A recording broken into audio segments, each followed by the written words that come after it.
one another. Well, does every show that we do all year long qualify us toward an incentive trip? Yes. Oh, my show's qualifying her too! Well, no, like, Susan had a show in January, there's another one. I'm not that lucky. She's saying when the same host hosts twice in the same year. I'll let you know when that happens. I guess I would, reword. If you're fortunate enough to have two shows in the same year with the same person, then I guess you have to change it up a little. All right?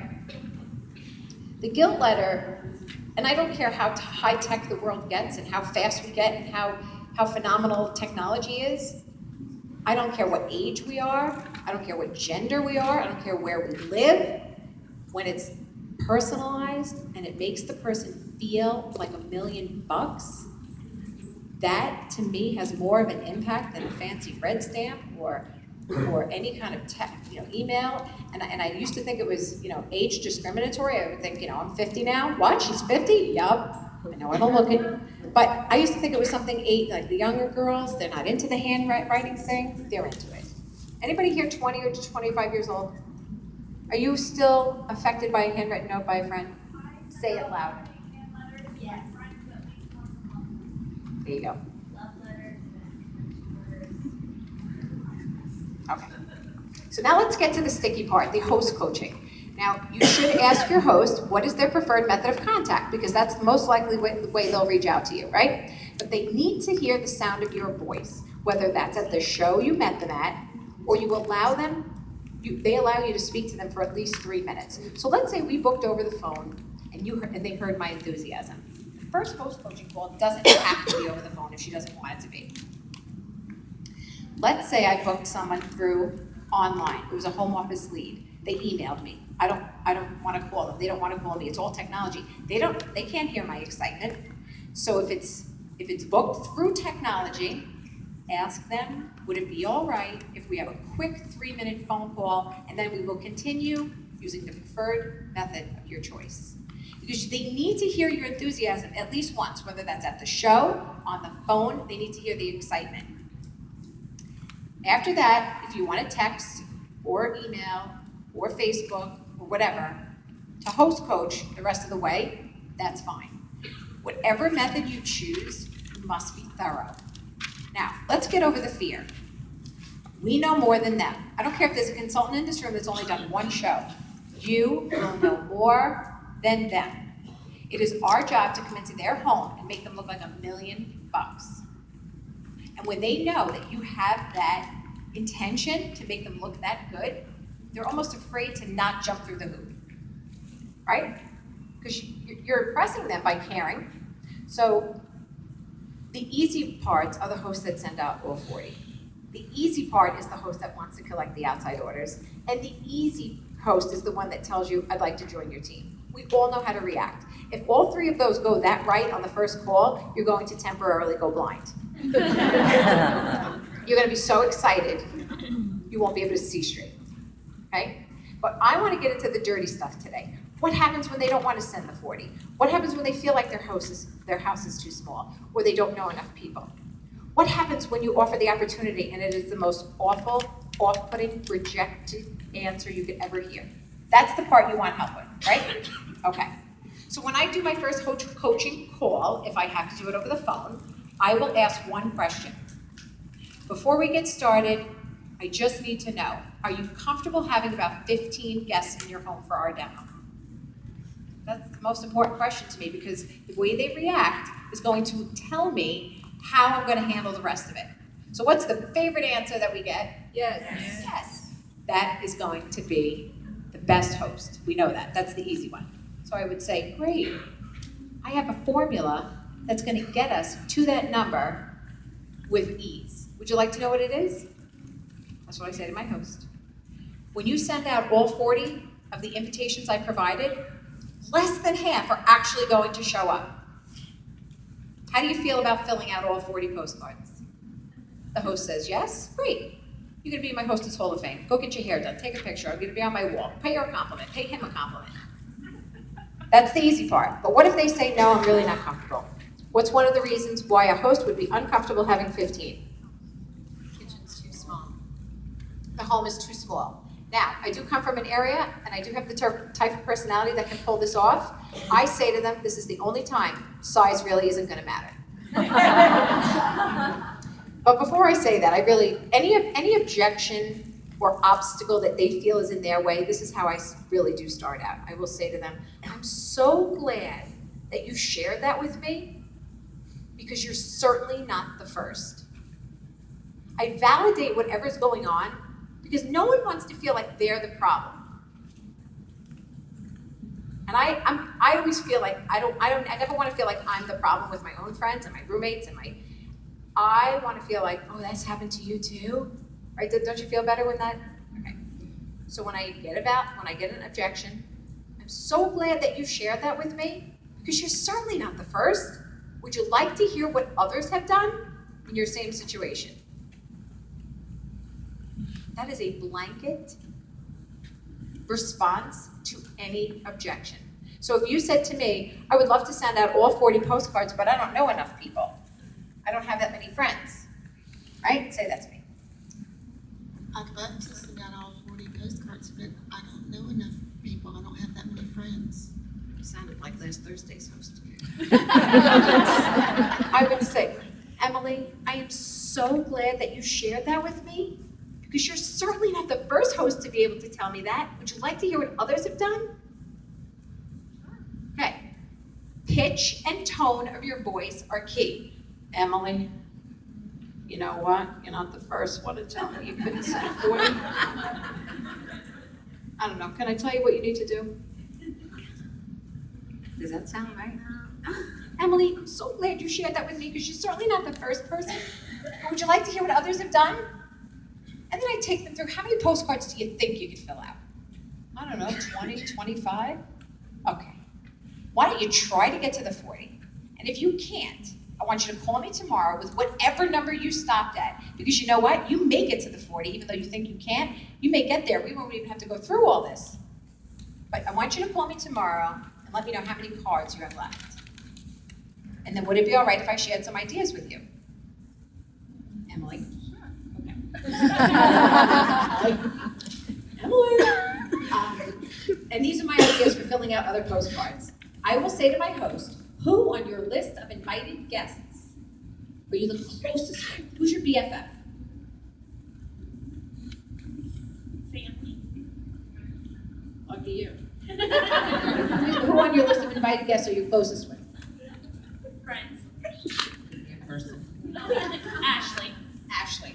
If someone says my sister, my mother-in-law, my neighbor, my grandmother, I would say, oh, what's your grandmother's name? Emily. How would Emily feel if you asked her to send out the rest of the invitations? What do you think her reaction would be? I don't know. She probably would do it. Well, how long do you need to reach out to Emily and ask her if she's good for this? Okay, if Emily says no, who's the next person on your list that you're the closest with? Probably my sister. Not my sister. What's your sister's name? Laura. Okay, so if Emily says no, how do you think Laura might react? Oh, Laura would definitely do it. She's always having parties. Okay, so in 24 hours, 2 hours, how long do you think it'll take for you to reach out to these two ladies to see if they're game? And then I do the trickiest thing of all. I'll say, you didn't hear it from me, but the people that co-host, they have even better shows. I'm never gonna say it in public. I'm not gonna say it in front of anybody else. I'm just telling you right now, the people that co-host have more dynamic shows than those who don't. I'm so full of it, you don't even know I'm full of it when I'm saying it, but I want them to be like, I want to have a good show, I want to have a better show. And that's remember Rory said it's the implication of what's put in your mind, what you're thinking about. Who was in Rory Bacon's last thing? Wow, oh, no wonder everybody's looking at me weird. Okay. Who was I? Hi, my name is Lisa. Okay, so if the house is too small, I'm so glad that you shared that with me, because you're certainly not the first host to think that way. Can I tell you about my other experiences with the same type of host? It really doesn't matter. Size really doesn't matter. And I might get them thinking about the last holiday they hosted or the last birthday party. You know, from New York, being Italian, you ask another Italian person, did you ever host a holiday? Yeah, I had 30 of my ungrateful relatives here for Christmas. Was it a sit down? Yeah, everybody had a seat. Well, this is a little different. We really only need half of those people, and we don't need to sit them down for a formal meal. So you see where you can jog their memory? Worst case scenario, if the host can only send out 25 invites, but you've gone through every possible way that they could send out more, if 25 is it, well then that's gonna be the best darn show that that host is ever gonna have, right?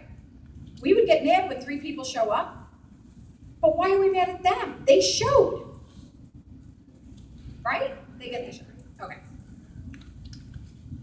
So this is how the first host coaching poll goes all in a row. I'm gonna forget this in 30 seconds. So Lori, before we get started planning your show, I have one question. Are you comfortable having about 15 guests in your home for our demo? Yes, you're gonna be my hostess all of it. I have the easiest way for you to get 15 in your home. Would you like to know the formula? Yes. Okay. I gave you 40 invitations in your host packet. When you send out all 40, less than half are going to actually show up. And that is different than what you get in the yes and no response categories. 15 will show.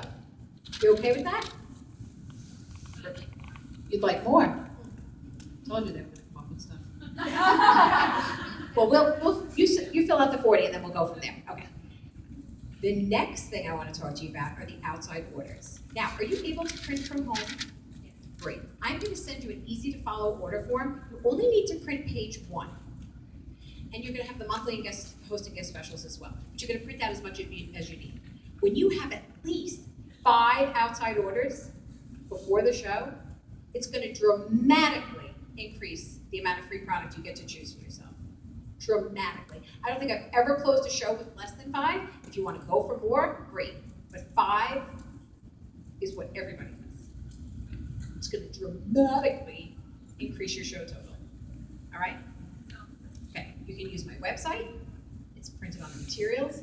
You can pass the catalog, old-fashioned style, however you want to do it. And don't eliminate anybody out of town because we have great direct ship options. Do you have any questions about collecting orders? Great. The last thing that I want to ask you, and it may be the furthest thing from your mind, did you ever consider doing what I do? No, you haven't really thought of it. Well, the reason why I bring it up is because it's actually part of your host benefit package to start with an advantage over anyone else. And I don't know, Lori, but from what I saw in you the other night at Mary's house, my company would kill to have you. I saw everyone come and say hello to you. You were raving about the products. You're adorable. Sometimes adorable is a stretch. The reason why you said no, is that no never or no not now? No, not now. Okay. So it's something we could possibly just, visit. Okay, so I gave you some information in your host packet. What I want you to do for right now is just take a look at it and write down any questions you may have. Would that be all right? Now, Lori, I'm going to ask you at least 2 more times before we close your show if I would be able to have the honor of having you on my team. So if you feel like I'm asking you a lot, it's part of my job to make sure that you have all the information you need to decide whether or not you need to be on my team. Okay.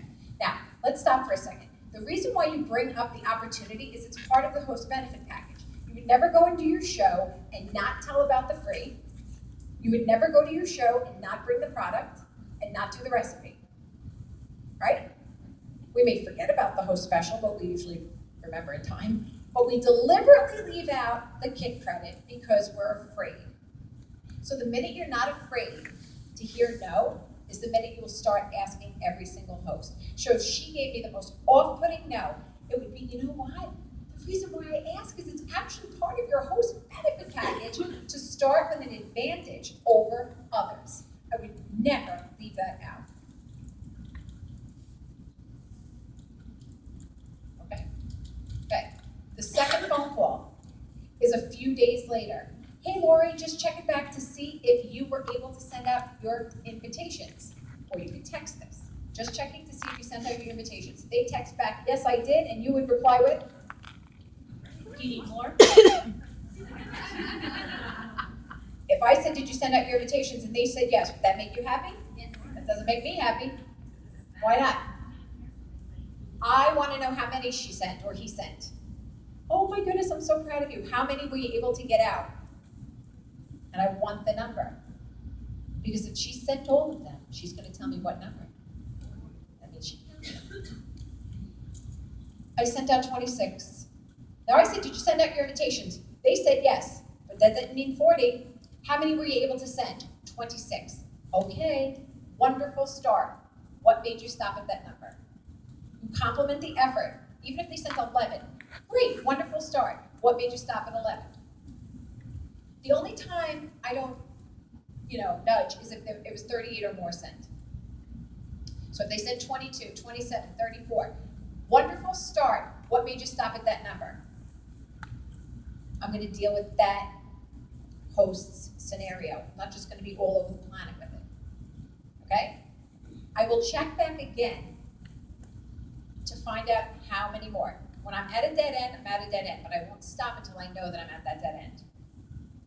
I don't speak to the host again until 2 days before the show, and I do this via email. I will email them the recipe choices. My first 450 shows, I did focaccia bread and apple crisp like my fearless leaders taught me. I never changed my recipes, but now I can. So if you offer a few things, I will send my recipe choices. They can only pick from that. If they respond back with something that's not on the list, they're not getting it.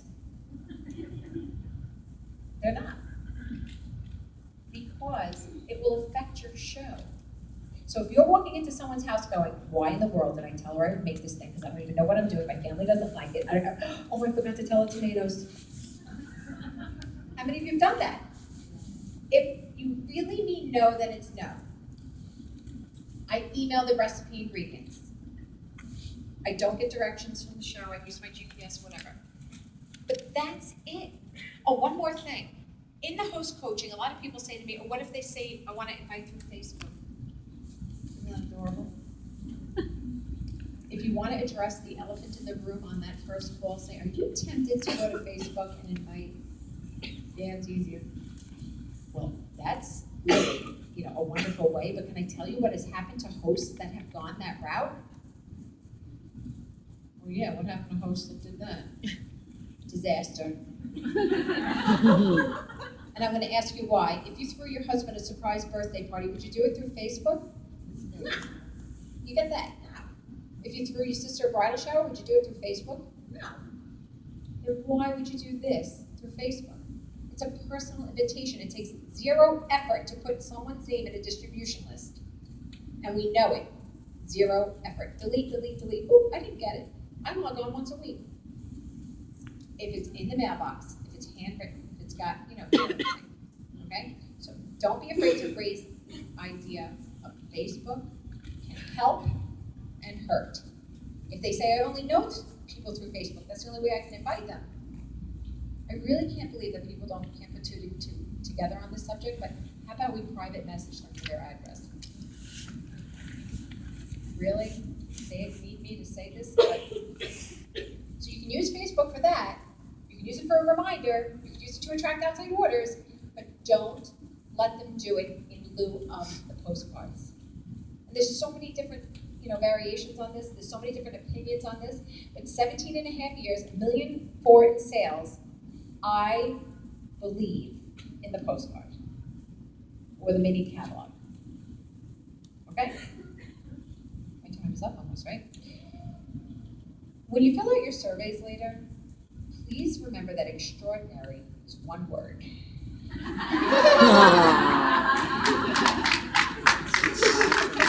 Mr. Michael Yogley changed their worlds.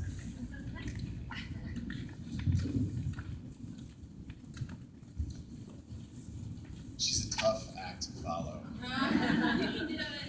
All right, so I started my business in 2008. I'm just going to tell you a little bit about myself. Again, not to brag, just try to give you a little perspective on why they asked us to teach this workshop.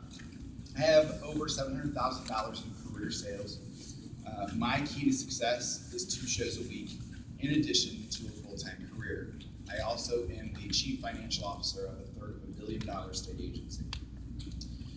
And I support an advanced team. So, Lisa covered a lot of things. I'm going to try not to duplicate too many of those things because I do things slightly different than she does.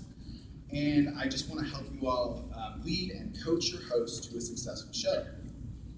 Our goal is for each of you to walk away from here with concrete ideas, specific examples, and a system to ensure that you are successfully coaching your hosts. So we're going to talk about my vision of host coaching, what our goals are when we host coach, what I put in my packet that's different from Lisa, when I take opportunities to host coach, and again, a concrete example of my first call. So before I start my part, I want to do a little bit of an attitude check. So how many of you have ever thought that your hosts were doing you a favor by hosting the show? Especially in the beginning. It's a common thought, you know? But I want you to maybe think about it this way. The cooking show is truly a valuable experience. We have terrific money-saving recipe ideas. We come in, we prepare some tasty food that their friends get to sample. We give them really informative tips for preparing meals and food prep and serving. Then at the end, your host walks away with a shopping spree of $200 worth of products, 5 half-priced items. There's always a great host special, an unlimited discount. We give them 10% off for a year and a 50% off item at each one of the shows that book off of her show. So is she doing you a favor or are you doing her a favor? So I think that a lot of us are afraid of being bossy, but everything that they're going to be bossy or pushy when you talk to your host. I want to help you move past that because we're not being bossy, we're not being pushy, we are coaching. We are the professionals, and as Lisa said, we know more than they do. It's not her job to know how to have a successful job or have a successful party. That's our job. And we are the ones that can lead them to a successful result. If we don't do our job, she's not going to have a successful show. And let's face it, happy hosts, what do? They refer us. They repeat host with us. The best way to ensure that your host is delighted is to provide that strong host coaching. It means working with your host, building your relationship with your host, and aiming towards a goal that is going to benefit both of you. So, I want to give you a quick example of what host coaching is not. Ring, ring. Hi, Lisa. This is Michael with the Pampered Chef. Did you get your host packet? Yep. Oh, great. Did you read it? Oh, great. Any questions? I'll check with you a couple days before the show to see how many people you got coming. Thanks. What? All right. So the problem is we think we're taking up too much of their time, and they don't have time to talk to us. We're going to come across as bossy or pushy. And again, let's move past that and realize that if we give them the support that they need, they're going to walk away with a lot of stuff. They're going to have a good time because they had a house full of people. So real host coaching, in my opinion, consists of 4 things. Building that relationship with your host. Preparing and offering her tips and guidance. Lisa just gave you guys some perfect words to use when you come across any objections from your hosts. We're here to motivate our hosts, and most importantly, we need to follow up with our hosts as we progress towards our show. So let's get them excited, let's keep them motivated, and make sure that your host feels confident that she's doing the right thing. She's doing what every successful host does. So everything that you discuss during the host coaching process supports our goal and revolves around 3 principles, in my opinion, of a successful show. Number 1 is to get people to the show. It's the only way, right? We need her inviting people, reminding people, getting excited about it, and telling them about it. She's got to collect outside orders. Lisa talked a little bit about that. And then we're going to get her future discounts from those shows that are booked off of hers. Those are my 3 goals when I go into a host coaching call. Every single thing that I do revolves around those. And I know if I can get them focused on those things and how they're going to achieve a successful show, that it's going to be, again, successful for both of us. It's not only our job to tell them what to do, but why we want them to do it.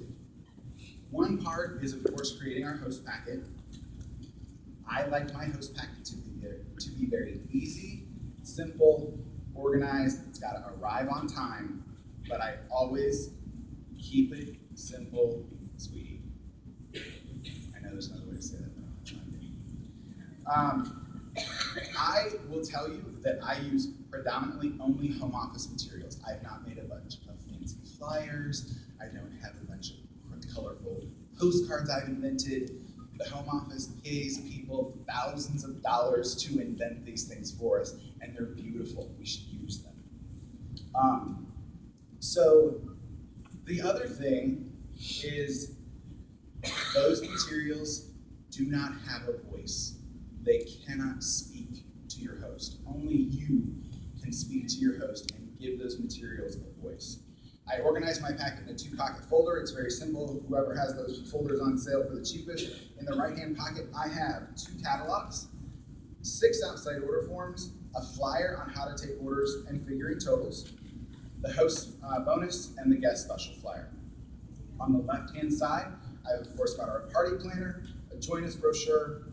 I have my business card in there, and then I do have a simple host coaching letter and one more catalog. That's the catalog she's going to use for her wish list. That's all that I think that my host needs to have a successful show and plan and execute her party. So when you contact your host and go over all of this information, you're going to be able to bring that voice to those materials. The other thing is, it's not their job to contact you. It's our job to contact them.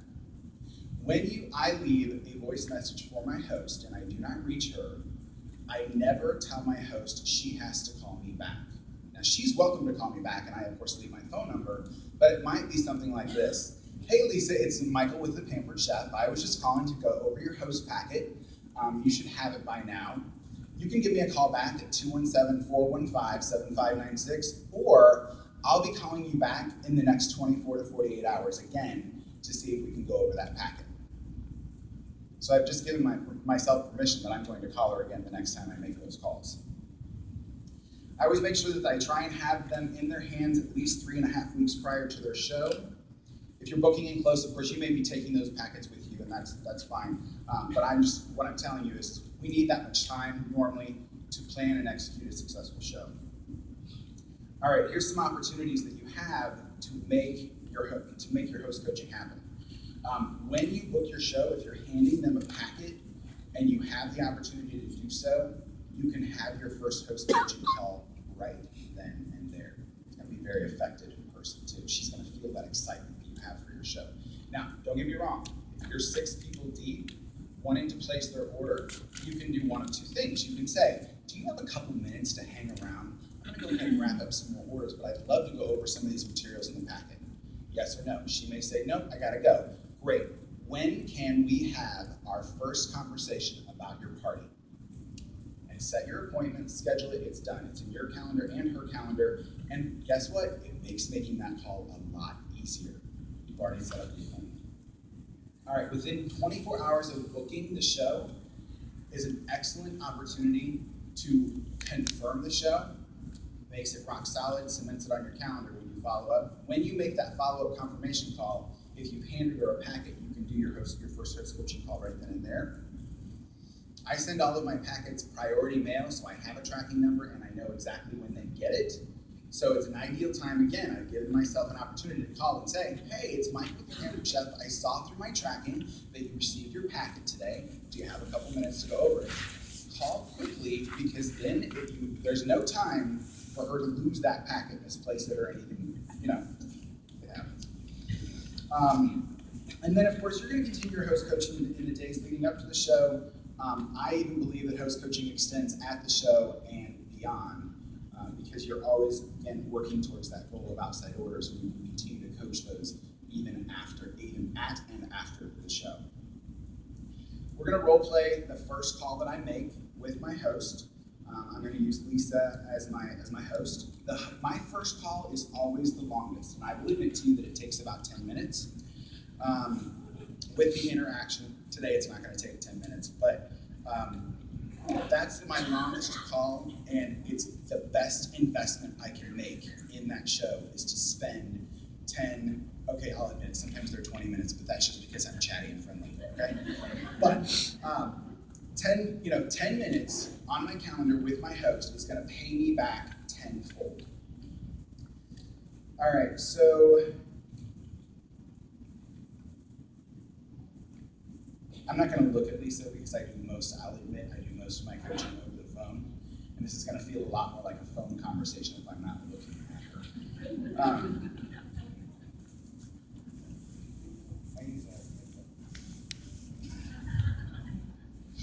All right.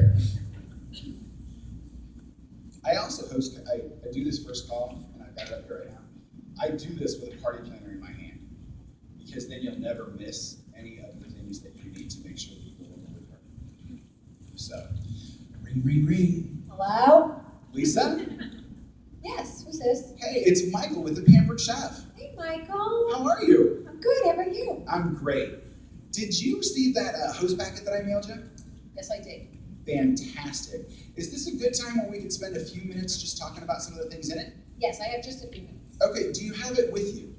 Hold on.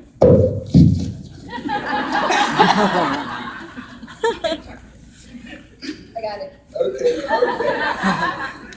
So the first thing that I have to say is thank you for inviting me into your home and inviting your friends over. We're gonna have a great time just like we did at Susie's house. And you know what? Remind me, what was the reason that you decided to have a show? Wasn't it like a product that you wanted to get, right? Yes, the Rock Crock. Oh my gosh, I love the Rock Crock.